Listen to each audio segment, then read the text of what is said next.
Hola, hola les gars! Welcome dans ce nouvel épisode.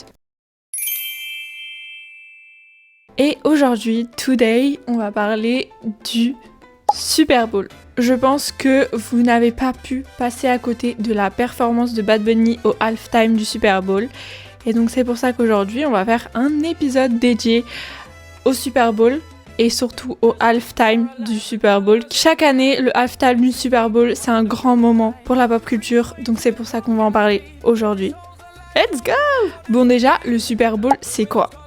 Le Super Bowl, c'est donc un match de football américain. Plus précisément, c'est la finale du championnat. Donc, à l'issue de ce match, les gagnants vont devenir les champions de la NFL. Je dirais que si on peut comparer ça à quelque chose qu'on connaît, on comparerait ça à la Ligue des Champions en Europe. C'est un peu the same. Ça a lieu une fois par an, souvent au mois de février, et c'est un des plus gros événements des États-Unis. Et donc c'est un énorme événement de football américain, mais c'est aussi devenu très connu grâce à son halftime.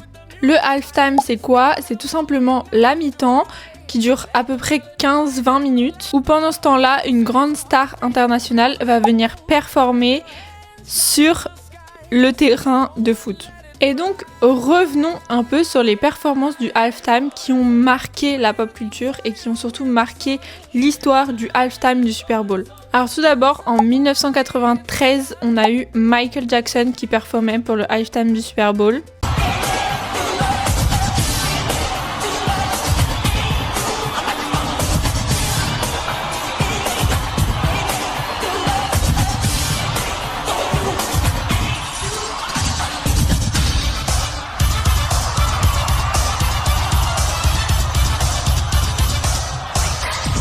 Et c'est à ce moment-là que le halftime du Super Bowl est devenu un grand événement pour la pop culture mondiale. Après, en 2007, on a eu la performance de Prince qui a performé Purple Rain sous la pluie. C'était iconique.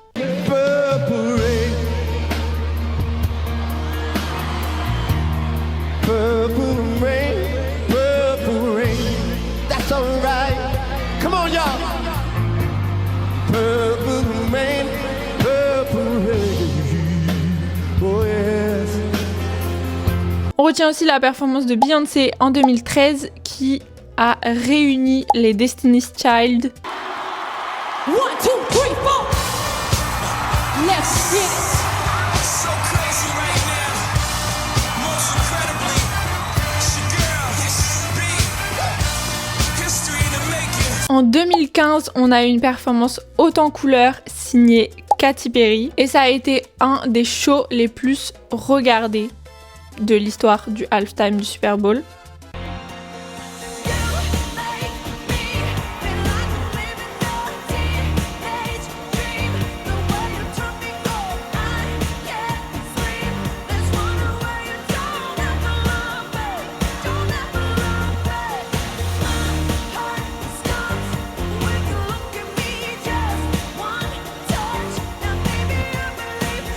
On a eu aussi Shakira et J-Lo en 2020, qui étaient là pour représenter la culture latino et qui ont invité en guest J Balvin et Bad Bunny.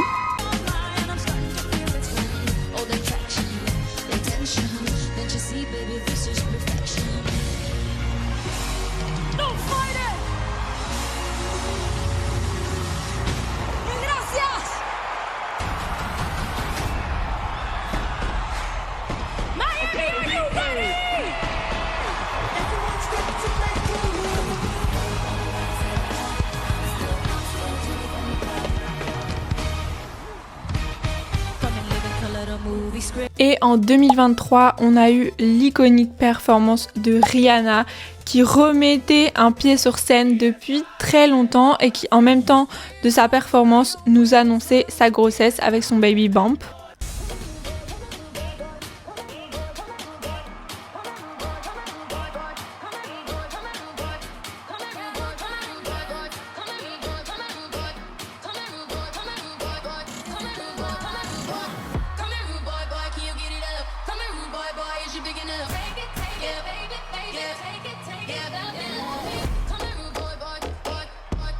Donc voilà quelques performances qui ont bien marqué l'histoire du halftime du Super Bowl. Et maintenant, on va pouvoir parler du halftime du Super Bowl de cette année. Et c'est donc le fameux Bad Bunny. Alors encore une fois, c'est une performance qui a fait énormément parler avant même qu'elle commence. Parce que comme on l'a vu dans les derniers épisodes, il se passe énormément de problèmes avec l'immigration et avec les immigrés à cause de Trump aux États-Unis. Bad Bunny étant portoricain se prend énormément de haine comme on a pu le voir dans les épisodes d'avant ou même dans les Actu of the Week, on en parle. Bad Bunny est très menacé et toutes ses apparitions publiques sont hyper sécurisées. Et donc on a pu voir par exemple Bad Bunny au Grammys porter un gilet pare-balles car vraiment sa sécurité est mise en danger à chaque fois qu'il est en public, justement à cause du fait qu'il fasse le Super Bowl, puisque ça dérange énormément les racistes et donc les supporters de Trump, puisque comme Bad Bunny étant portoricain, il y en a beaucoup qui ne le considèrent pas comme américain, enfin du moins états-unien, puisque littéralement Porto Rico fait partie de l'Amérique, donc bon, ça c'est un autre sujet. Tout ça pour dire que la performance de Bad Bunny faisait déjà énormément débat avant même qu'elle commence. Et donc Bad Bunny nous a fait un show incroyable. C'était un show avec un décor très portoricain justement, avec des champs qui d'ailleurs, fun fact, toute cette verdure et toutes ces plantations étaient en fait des vrais êtres humains. Puisque comme ils ont très peu de temps pour la mise en place du décor, ça allait beaucoup plus vite au fait que ce soit des humains qui puissent courir pour se mettre en place. Donc les arbres étaient donc en fait des gens.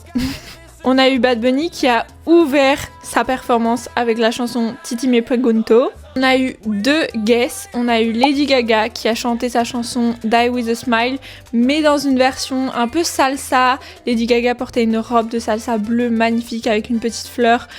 C'était vraiment dans un esprit très espagnol, très caliente, très salsa. On a aussi eu l'apparition du chanteur Ricky Martin qui nous a pareil performé une de ses chansons. Ricky Martin qui vient aussi de Puerto Rico, donc ça collait parfaitement. On a eu énormément de représentations latino, notamment avec plusieurs célébrités qui étaient invitées à la casita de Benito. Donc on a eu par exemple Pedro Pascal, on a eu Cardi B et on a eu Karol G. Il y avait énormément de danseurs qui faisaient un taf incroyable. On a même eu pendant le show que Bad Bunny est monté sur genre des poteaux électriques. Ça représentait les problèmes d'électricité qu'il y a très souvent à Porto Rico. Bad Bunny était habillé en full custom Zara. Et d'ailleurs, on se pose la question, puisque au niveau de son top, de son t-shirt, ça faisait vachement gros, vachement gonflé. Il y a moyen qu'il avait encore un gilet pare-balles sous son outfit. On a eu une référence à son Grammys qu'il a gagné, où il remet le Grammys à une représentation de lui enfant. Puerto Rico.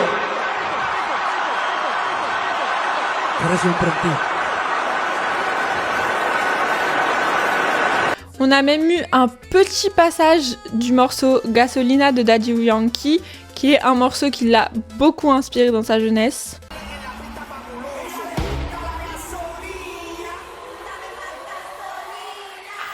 On a vu que c'était une performance qui prônait l'amour, la joie, la fête. Il y avait vraiment un énorme message de love derrière tout ça, puisque on a pu le voir du coup à la casita avec des amis. On a pu voir qu'il y a même eu un mariage, et oui, c'était un vrai mariage. Apparemment, c'est des gens qui avaient invité Bad Bunny à leur mariage, et Bad Bunny leur a dit « Vous préférez pas venir vous marier sur la scène du Super Bowl ?» Ils ont dit « Pourquoi pas, why not ?» Et donc, ils se sont mariés pendant la performance de Bad Bunny au Super Bowl. Et oui, c'était un vrai mariage. Il y avait des vrais papiers, un vrai pasteur, bref, un vrai gâteau, tout ce que vous voulez.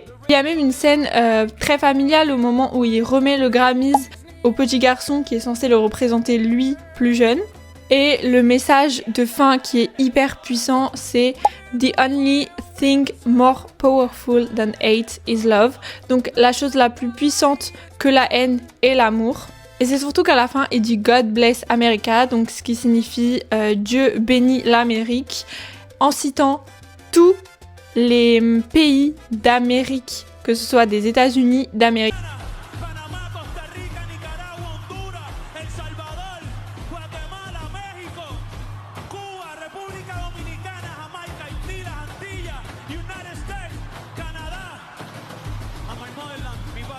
Puerto Rico. Seguimos aquí. Ahora sí. De cuando te tuve, debí darte más besos y abrazos.